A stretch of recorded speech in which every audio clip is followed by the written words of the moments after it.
Tracy Poskitt. I call myself a natural clairvoyant medium. That's only because if people see clairvoyant medium, they know that if a medium's going to talk to spirit, and clairvoyance is past, present and future. So when I do a reading, I like to go into the past so people know I'm genuine. When I was 4, I saw a gentleman with a birthmark on his face, and he said his name was Ernest. My mum said that didn't exist. When my mum passed, then my auntie sent me a photograph of a gentleman with a birthmark on his face, along with a lady and a baby, and the baby was my mum. So Ernest was my mum's dad. I don't do any other work other than working with spirit, but with spirit I also teach development, and people will say to me, can you make me into a clairvoyant medium or a healer? And I'll say no. What I can do is I can promote your spirit and open up your spirit and train you to do that, and then whatever is your purpose with your spirit, I can then show you the way of how to use it. I also run a webinar, and the webinar is because I want people to be aware of the holistic side of life. People will go online, they'll be able to connect with the webinar.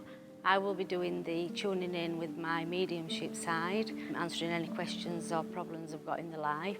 I will also be doing some training or like a guided meditation, because I do CDs and I've got books out on this, so they can do some development. There'll be little courses running on that as well, and also I'll be bringing other guest speakers on so people can talk to people with a little bit of a different interest other than just the psychic side. If anybody applies for any of my courses, I always have to see them either on Skype or physically, not for a reading and not for a charge, but to make sure they've got gold in their aura.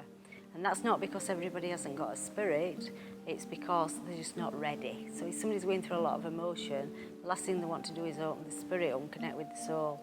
You know, they're getting on with the physical life.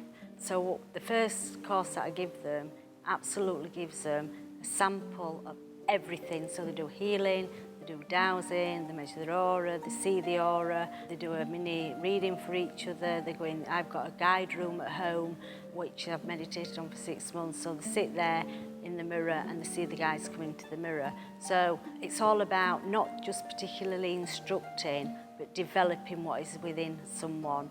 By the time they've done that first day, they either want to move forward with one aspect or the other, you know, whether it's reading, whether it's a healing or whatever, and take it forward, or they've just enjoyed the day and they don't want to take it any further.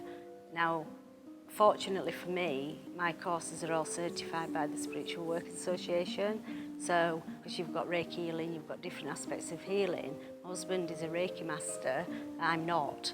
But I can do the teaching of Reiki, but not do the attunements of Reiki. But there's other aspects of healing, of other techniques, like my own technique that's coming out and stuff. The only thing that I can say, the only thing that I can offer is to bring the absolute naturalness of the gift of the person, what is in there, and offer them an opportunity to join me on my tour to come and demonstrate what they've learned, because until you're actually out there with strangers and you're actually doing something for a stranger, you don't get the confirmation for yourself that you really have opened up.